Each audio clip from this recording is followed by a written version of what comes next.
तो hello guys, इस video में बात करेंगे हम आपकी यूपीएस के बीबीए और बीकॉम कोर्स के बारे में। इसके वीडियो में बहुत सारी चीज़ें कंपेयर कर बताऊंगा कि आपके लिए कौन सा जो कोर्स है वो वर्थ इट रहेगा। तो सबसे पहले बात करें अगर हम यूपीएस के दोनों कोर्सेज के स्पेशलाइजेशन के बारे में। बीबीए में आपको बहुत सारी स्पेशलाइजेशन देखने को मिल जाती है, 17+ स्पेशलाइजेशन देखने को मिल रही है, चाहे वो मार्केटिंग हो, चाहे वो एचआर हो, चाहे वो एविएशन हो, चाहे वो ऑयल एंड गैस मैनेजमेंट हो, चाहे वो फाइनेंस हो, चाहे वो बिग डेटा एनालिटिक्स हो। बहुत तरह की आपको स्पेशलाइजेशन देखने को मिल जाती है। और अगर हम बात करें बीकॉम ऑनर्स की तो उसमें सिर्फ आपको सिर्फ दो ही स्पेशलाइजेशन देखने को मिल रही है, वो है ई कॉमर्स और आपका बैंकिंग एंड इंश्योरेंस। तो ये दो स्पेशलाइजेशन देखने को मिलती है। तो अगर हम बात करें फीस की, तो फीस की अगर हम बात करें तो जो आपकी टोटल फीस रहती है 3 ईयर्स की, वो बीकॉम की रहती है अराउंड 5 to 6 लाख की। और अगर हम बात करें बीबीए की तो वो उससे डबल है, 11 to 12 लाख आपको लग जाते हैं 3 ईयर्स में। और अगर उसके बाद अगर हम बात करें आपकी प्लेसमेंट्स की, तो प्लेसमेंट्स आपको बीबीए की देखने को मिल रही है। हाईएस्ट की बात करें तो 10 एलपी, और अगर हम बात करें एवरेज की तो वो आपकी अराउंड 4 to 5 या 4 to 4.5 एलपी देखने को मिल जाती है। और अगर हम बात करें बीकॉम की तो बीकॉम का ऐसा कोई डेटा दे नहीं रखा यूपीएस ने, लेकिन जहाँ तक मेरे को पता है, मैं खुद यूपीएस से बी कॉमर्स कर रहा हूँ, तो जहाँ तक मेरे को लगता है उसकी प्लेसमेंट्स है 10 एलपी से कभी कभी 1 या 2 एलपी ज़्यादा हो जाती है, कभी कभी 1 या 2 एलपी कम हो जाती है। तो आप देख के चलना, मतलब वो वेरी करती रहती है हर ईयर, कभी ज़्यादा हो जाती है 1 to एलपी, कभी कम हो जाती है 1 to एलपी बीबीए से।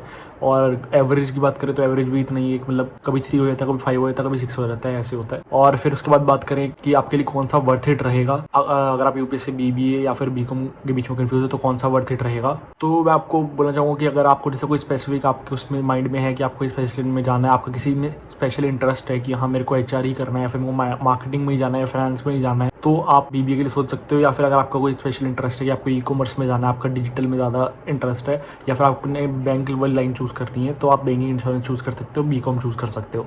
लेकिन अगर ऐसा है कि आपको कोई मतलब स्पेशल इंटरेस्ट नहीं है, आपको जस्ट एक डिग्री के लिए करना है, प्लेसमेंट के लिए करना है, आपको कोई स्पेशल इंटरेस्ट नहीं है, खुद से कोई इंटरेस्ट नहीं है कि आपको इसमें जाना है उसमें जाना है, आपको जो मिल जाए वो सही है आपके लिए, तो मैं आपको कहूँगा कि आप बीकॉम कर सकते हो। क्योंकि उसकी फ़ीस अगर हम देखें, फ़ीस से की बात करें तो आपकी फ़ीस बिल्कुल हाफ़ है बीबीए की। बीकॉम की अगर बात करें, बीकॉम की जो फीस है वो बिल्कुल हाफ़ है बीबीए की। अगर बीबीए की 12 लाख है तो उसकी 6 लाख है सिर्फ।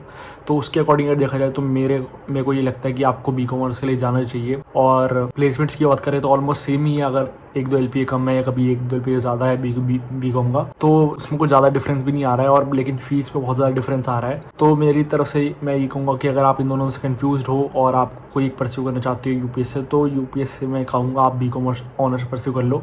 और अगर किसी को इस कोर्स में डायरेक्ट एडमिशन चाहिए, बीबीए या फिर बीकॉम हो, दोनों में कोई भी कोर्स में डायरेक्ट एडमिशन चाहिए, तो मैंने उनके लिंक्स डिस्क्रिप्शन में दे रखे हैं, व्हाट्सएप का लिंक भी दे रखा है, और गूगल फॉर्म का लिंक भी दे रखा है, और डायरेक्ट यूपीएससी का एडमिशन फॉर्म है उसका लिंक भी दे रखा है। आप अगर वहाँ से फॉर्म फिल करोगे तो आपको डायरेक्ट एडमिशन मिल जाएगी, जिसमें आपको कोई एंट्रेंस एग्जाम नहीं देना होगा। तो सारे लिंक्स डिस्क्रिप्शन में आप चेकआउट कर सकते हो और अपनी डायरेक्ट एडमिशन करवा सकते हो।